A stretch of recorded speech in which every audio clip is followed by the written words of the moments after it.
지난주 말씀을 빠르게 한번 훑어보면서 이 이야기를 이어가도록 해보겠습니다. 지난주에 누가 등장을 했었죠? 아브라함과 사라와 지나가던 새 나그네인데 그 새 나그네가 누구라고 했죠 방금? 천사랑 하나님, 맞아요. 그렇죠. 하나님과 두 천사가 지나가고 있는데 아브라함이 부지 중에 누군지는 몰랐고 누군지 몰랐지만 평소 하던 대로 그 사람들을 이렇게 불러들여서 환대했다라고 말씀을 나눴습니다. 그래서 형식적이거나 어떤 이렇게 의무적인 것보다는 진심을 다해서 하나님의 사랑하는 마음으로 이 나그네들을 돌봐 주었다라는 내용의 말씀을 나눴습니다. 근데 알고 보니까 천사였고 하나님이었고 부지 중에 이렇게 사람을 돕고 우리가 이웃을 사랑하는 것이 얼마나 중요한지에 대해서 나눴었습니다. 여러분 한 주 동안 이웃 사랑하셨습니까? 할렐루야. 자, 그렇죠. 이후 하나님께서는 오래전에 이 환대하는 모습을 제가 말씀을 드리면서 이후 24년 동안 좀 어쩌면 잊혀진, 그리고 24년 전에 하나님께서 약속하셨던 그 약속을 다시 하나님께서 꺼내시고 내가 이제 내년 이맘때쯤에 내가 다시 돌아올 건데 그때쯤에 너는 이제 아이를 출산할 거다라는 약속의 말씀을 다시 한 번 더 새롭게 해주시는 것을 볼 수 있었어요. 그 말을 엿듣고 있었던 이 사례가 어떻게 했죠? 마음속으로 비웃고 내가 지금 이 아브라함은 이제 남자 얘기를 이제 끝났고 힘이 없고 그리고 나도 이제 여자 얘기가 끝났는데 어떻게 이런 일이 있을 수 있겠냐 하면서 비웃었지만 여호와 하나님께서는 반드시 그 일이 이루어질 거다. 네가 비웃었지만 이건 될 거야 라고 확실히 말씀을 해주셨습니다. 그 일이 있은 후에 오늘 말씀이 이어지는데요, 아브라함이 환대했더니 하나님과 두 천사가 이제 다시 일어나서 자기 갈 길을 가려고 합니다. 이때 아브라함이 뭐 해줘야 될까요? 배웅을 해줍니다. 따라 나와서 이제 갈 길을 조금 같이 걸어가 줘요. 그때 갑자기 하나님이 가시던 길을 멈춰서서 이렇게 말씀하십니다. 내가 지금 이제 앞으로 할 일을 아브라함에게 모타로 비밀로 해야겠나? 그냥 말해주자. 이런 식의 말씀을 합니다. 그래서 두 천사 먼저 보내고 아브라함을 붙들어 놓고서 아브라함에게 이렇게 말씀하셨습니다. 소돔과 고모라에 들려오는 부르짖음 소리가 너무 크다. 거기서 신음소리가 나고 부르짖음 소리가 나는데 너무 그게 크게 나한테 들려온다. 그 안에 사람들이 엄청난 죄를 저지르고 있다. 이제 내가 내려가서 소돔과 고모라에서 벌어지는 모든 악들을 직접 봐야겠다라고 말씀하셨어요. 여러분, 이 말씀의 의미는 무엇일까요? 소돔과 고모라가 얼마나 큰 죄를 짓고 있는지 직접 확인하신다라는 것은 결국에 그 죄로 인해서 이 소돔과 고모라를 심판하신다, 심하면 멸망시키신다 라는 의미인 것입니다. 여러분, 갑자기 부모님께서 괜찮아, 강빈아 괜찮아, 예를 들어서 강빈아 강진아 괜찮아, 그냥 저기 종합 시스템 들어가서 성적 한 번만 확인해 볼게, 망쳤다는데 얼마나 망쳤는지 한번 볼까? 이런 느낌으로 얘기를 하면 뭐예요? 심판의 때를 기다려라, 이런 느낌이잖아요. 그렇죠? 그거랑 마찬가지입니다. 소돔과 고모라에서 불려오는 이런 부르짖음 소리가 너무나도 크고 거기서 죄악이 많다고 하는데 내가 가서 직접 두 눈으로 보겠다, 심판하겠다는 얘기죠. 간혹 이렇게 하나님께서 심판하실 거다라는 말씀들이 성경에 많이 등장을 하는데요, 이에 대해서 어떻게 사랑의 하나님이 이렇게 심판을 내리시는가, 그럼 그냥 봐줄 수 있는 것도 아닌가? 이런 생각을 할 수도 있지만 하나님께서는 공의의 하나님이시기 때문에 죄에 대한 결과를 반드시 찾으신다는 것을 우리가 압니다. 그 사실 우리가 받아들이게 되면 이런 본문은 전혀 문제가 될 수가 없죠. 그런데 여러분, 제가 개인적으로 이렇게 성경에 기록된 소돔과 고모라에 대해서 좀 생각을 해보면 이들이 지었던 죄악이 성경에 막 기록이 되어 있거든요. 그런 것들 생각해 보면 하나님이 공의의 하나님이 아니라 참 오히려 하나님께서 많이 참으셨다, 많이 봐주셨다, 이런 생각까지도 들 정도입니다. 너무 타락하고 너무나도 죄악이 가득해서 그냥 인간적으로만 봐도 멸망시키는 게 맞지 않나? 이런 생각이 들 정도예요. 여러분, 오히려 지금까지 그들의 죄를 눈감아주시고 참으신 하나님의 긍휼과 사랑이 감탄할 정도라는 생각이 드는데요, 여러분, 실제로 소돔과 고모라의 죄악에 대해서 성경에서 많이 말씀하고 있는데요, 그래서 이제 다음 주에 또 제가 설교하겠죠? 다음 주에 19장 설교할 텐데 19장에도 그것들이 이렇게 드러나 있어요. 그런데 그거를 제외하고도 유다서 1장 7절 말씀 한번 띄워주겠습니까? 이런 말씀이 있는데 한번 읽어보겠습니다. 시작.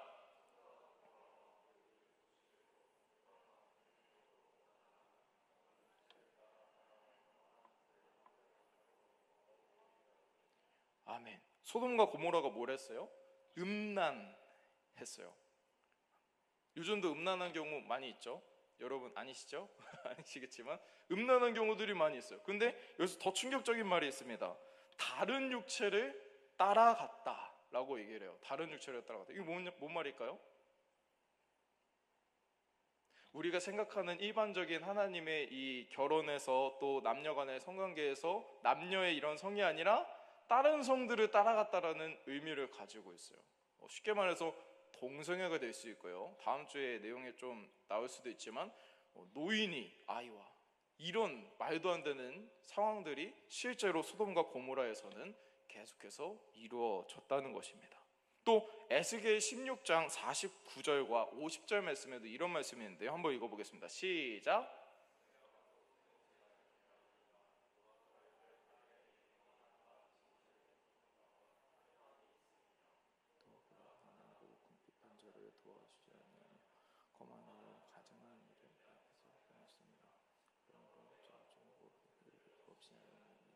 아멘. 여기에 보면은 소돔과 고모라 사람들은 교만하고 폭식, 나만 알아서 나만 먹고 살려고 노력하고 낭비, 그리고 태평, 가난하고 궁핍한 자를 외면하고 거만하고 가증한 일을 행하는 사람들이었다라고 말씀하고 있어요. 성적으로 타락하고 그 선을 넘은 것뿐만 아니라 이 사람들은 다른 사람들을 아예 생각하지도 않고 그리고 자기만 생각하면서 이렇게 이기적인 모습들로 살아가는 것을 볼 수 있습니다. 이에 고고학적 자료들을 보면 정말로 심각한 것들이 많이 나와 있지만 참 입에 담기가 어려워서 하여튼간에 이 소돔과 고모라는 정말로 더러운 죄들을 지었던 것을 우리가 알 수 있습니다. 이대로라면 소돔과 고모라에 하나님이 가서 얼마나 죄 지었는지 볼까 봤는데 와우 멸망 이렇게 가지 않겠습니까? 그렇죠? 이 상황을 전해들은 아브라함은 어떻게 했습니까? 소돔과 고모라를 위해서 하나님께 나아갔다고 오는 본문 말씀을 말씀하고 있습니다. 그리고 소돔과 고모라를 위해서 진심을 다해서 간구하는 기도를 드린 것을 우리가 알 수 있습니다. 소위 우리가 평소에 지금 말하는 중보기도 같은 것을 한 거예요. 중보기도.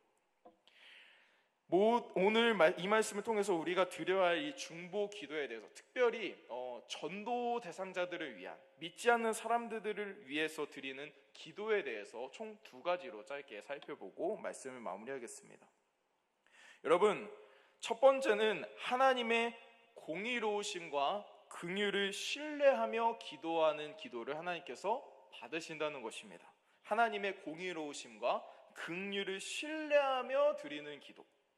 아브라함은 본문 24절부터 25절 말씀에 이렇게 말씀하고 있는데요. 한 목소리로 읽어보겠습니다. 시작.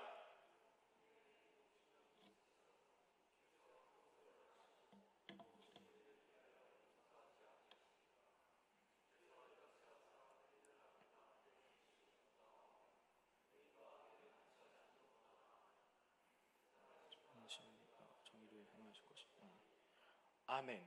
아브라함은 하나님께 나아갔어요. 근데 사실은 하나님께 나아가는 것 자체가 굉장히 두려운 일이잖아요. 그런데 거기서 이렇게 간구했어요. 아니 하나님, 소돔성 안에 있는 의인과 악인들을 함께 멸하실 겁니까? 그러니까 성 빠바방 그래서 막 멸망하면 안에 있는 사람들 다 죽잖아요.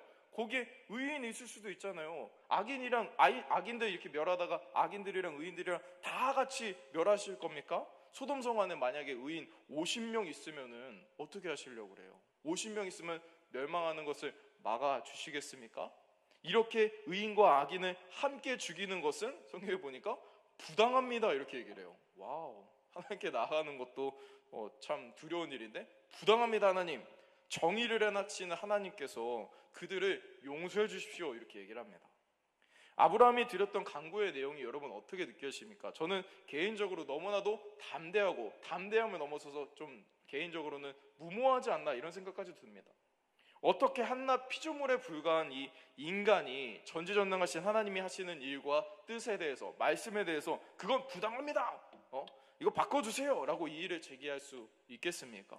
심지어 하나님 앞에서 이렇게 말하고 행동하는 게 정말로 엄청난 일이라는 것을 우리가 알 수 있습니다.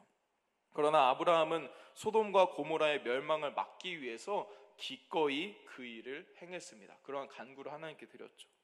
아브라함이 이렇게 담대히 간구할 수 있었던 이유가 오늘 제가 말씀드리고자 하는, 하나님께서는 공의로우신 분이시고 하나님께서는 정의로운 분이시고 긍휼이 넘치시고 사랑이 넘치시는 분이라는 것을 알았기 때문에 이게 가능했다고 생각이 듭니다. 여러분, 아무리 무서운 아저씨가 있어도 자기 자식한테는 이렇게 녹아들게 마련이거든요. 자식이 아빠 나 이거 장난감 사줘 막 했어요.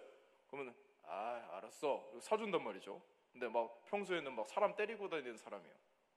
그런데도 자기 자식한테는 그렇게 해준단 말이죠. 하나님께서는 나에 대해서 긍휼하시고 사랑을 베푸실 것을 알고 있어. 저들도 하나님을 분명히 이제 죄를 지우고 타락해 있지만 저들도 하나님께서 사랑하시고 긍휼을 베푸실 거예요. 왜냐하면 하나님께서는 긍휼과 사랑을 베푸시는 분이시니까 라고 생각을 한 겁니다. 그런 것을 알고 있었기 때문에 하나님께서 긍휼과 사랑을 베풀어 주세요. 정의롭고 공의로우시지 않습니까? 악인들 심판하는 것까지는 그래도 괜찮지만 그래도 거기 의인들도 있을 수 있으니까 하나님 그것을 멈춰주세요라고 담대하게 부당합니다 라고까지 얘기할 정도로 이렇게 이야기할 수 있었던 것입니다. 청년 여러분, 전도 대상자가 믿음을 가질 수 있도록 기도할 때 하나님의 선하심과 인자하심, 공의로우심과 긍휼을 신뢰하며 기도해 보시길 원합니다. 할렐루야. 하나님께서는 긍휼하셔서 그 어떤 죄인이더라도 회개하고 돌아오길 기다리고 계십니다. 언제나 하나님께서는 이 사람들이 돌아오기를 맞이하고 계신다는 것이에요. 아무리 망나니 같은 삶을 살았던 사람이라도, 심지어는 성경에 보면 탕자도 하나님께서 두 팔 벌려서 안아주시는 것을 알 수 있지 않으십니까? 그런데 이렇게 우리가 기도할 때 조금 조심해야 되는 부분도 있습니다. 하나님이 긍휼하시고 사랑이 많으시고 이런 부분들로 기도를 하지만 한편으로 이것을 좀 조심해야 되는 부분도 있는데요. 그것은 하나님이 전혀 그런 분이 아니신데 내가 그런 분처럼 상상해서 하나님을 만들어내가지고 기도할 수도 있기 때문이에요. 여러분들 경험하신 하나님이 다 있으시죠? 우리가 살다 보면은 어떤 하나님이다 내 마음속에 막 정립되는 것들이 있어요. 근데 조심해야 될 게 말씀에 근거하지 않은 채로 그렇게 정립되는 경우도 많이 있다는 거예요. 내 경험 따라서 내가 느꼈던 기적이나 내가 경험했던 어떤 기적이나 생각들이 막 쌓여가지고 하나님을 왜곡하는 경우들도 있다는 거예요. 그래서 가장 좋은 방법은 여러분 성경 말씀을 근거로 기도하는 겁니다. 성경에 긍휼하신 하나님, 사랑의 하나님, 그리고 공의로우시며 정의로우신 하나님, 그 말씀들을 붙잡고서 기도하는 거예요. 예를 들어서 베드로후서 3장 9절 말씀에 보면 이런 말씀인데요, 제가 읽어드리겠습니다. 하나님은 오래 참으시고 아무도 멸망하지 않고 모두 다 회개에 이르기를 원하시는 하나님이십니다. 비록 내 친구가 아직 죄에 빠져 살지만 기도하오니 회개하여 하나님께 돌아오는 날이 속히 오도록 인도해 주세요 라는 기도를 할 수 있는 것입니다. 제가 읽진 않았어요. 내용을 읽었습니다. 이것은 중보기도뿐만 아니라 우리가 평소에 하는 모든 기도에 적용되는 부분입니다. 우리가 앞으로 기도할 때도 하나님의 말씀에 근거하여서 기도하는 것이 필요합니다. 하나님께서 어떤 분이시고 어떤 뜻대로 어떤 방향으로 나아가실지 생각하면서 이 말씀에 근거해서 기도하는 우리가 되길 원합니다. 이런 아브라함의 간구를 들은 하나님께서는 그 간구를 들어주셨습니다. 그래서 내가 만일 소돔성 가운데서 의인 50명을 찾으면 그들을 위하여서 온 지역을 내가 용서하겠다. 네 말대로 나는 정의롭고 공의로운 하나님이니까. 이때 아브라함은 그럼 50명에서 5명 빠진 45명은 어떻습니까? 만약에 의인 45명 있으면 그러면은 땡 탈락! 바로 멸망시키실 겁니까? 그랬더니 하나님께서도 아니다. 45명까지도 괜찮다. 이제 아브라함이 계속해서 반복해서 얘기를 합니다. 그럼 40명은요? 30명은요? 20명은요? 그럼 열명은요? 라고 계속 묻습니다. 하나님께서는 결국에 내가 소돔성 가운데 내가 거기 가봤는데 의인 10명이 있다. 그래도 거기 타협하지 않고 죄에 빠지지 않고 하나님을 바라보는 그 의인 10명이 있다. 그러면 내가 그 성을 멸망시키지 않겠다라고 약속의 말씀을 주셨습니다. 아브라함의 끈질긴 이런 간구 끝에 하나님께서 10명이라는 숫자를 주신 것이죠. 아브라함은 의인 10명만 있어도 소돔성을 멸망시키지 않고 용서하겠다라는 하나님의 말씀을 듣고 나서야 이 자기 장막으로 돌아간 것을 오늘 본문의 말씀에서 알 수 있습니다. 여기서 중보기도에 대한 두 번째 권면은 끈질기게 또 겸손하게 기도하라는 것입니다. 아브라함은 하나님께 끝까지 끈질기게 간구한 것입니다. 여러분, 정말 소돔과 고모라의 영혼들을 위하는 마음으로, 그들이 정말 구원받기 원하는 마음으로 50명, 45명, 40명, 30명, 20명, 10명에 이르기까지 반드시 그들을 멸망해서 구원해야겠다. 그들이 이 의인들과 함께 사라지는 것을 막고 싶다라는 마음을 가지고 하나님께 간구했다는 것입니다. 그래서 아브라함이 무려 6번이나 하나님께 간구한 것을 우리가 알 수 있습니다. 이렇게 아브라함이 하나님께 간구하는 과정이 얼마나 두렵고 떨렸을까요? 아까 처음 부분에서 제가 약간 오버해서 말씀드렸지만 하나님 부당합니다. 하나님께서는 공의롭고 정의로우신 분이시잖아요. 그렇게 하지 않길 바랍니다 라고 멋지게 얘기했지만 뒤로 갈수록 점점 하나님께 납작 엎드려서 자신을 낮추고 겸손함으로 간구하는 모습이 드러나는데요. 그런 모습들을 보면 얼마나 이 아브라함이 두려움으로 이렇게 하나님께 간구했을지 상상이 됩니다. 지금 제가 말하는 것처럼 50명 어떻습니까? 45명 어떻습니까? 전혀 이러지 않았을 거예요. 하나님 진짜 마지막 한 번만 10명은 어떠십니까? 이런 마음으로 간구를 했을 것입니다. 아브라함은 나는 먼지 같습니다. 한 줌의 재와 같습니다. 하나님 노하지 마세요. 제가 마지막으로 간구합니다. 이런 표현까지 써가면서 하나님께 끈질기게 겸손하게 납작 엎드려져서 간구하고 있습니다. 사랑하는 청년 여러분, 우리 모두 기도할 때 하나님이 어떤 분이신가, 그리고 하나님의 말씀을 근거로 하여서 하나님의 공의로우심과 긍휼하심을 신뢰함으로 기도하기 원합니다. 할렐루야. 특별히 전도 대상자들을 위해서 기도할 때 우리가 하나님께서 그를 구원의 길로 인도하시길 기뻐하신다는 확신을 가지고 영혼 구원을 기뻐하시는 하나님의 그 말씀과 하나님을 바라보면서 우리가 기도하기 원합니다. 하나님께서는 그 기도를 들으시고 이루어 주실 것입니다. 또한 우리가 모두 기도할 때 끈질기게 그러나 겸손하게 하나님께 기도하기 원합니다. 물론 하나님께서는 우리의 작은 신음소리에도 응답하십니다.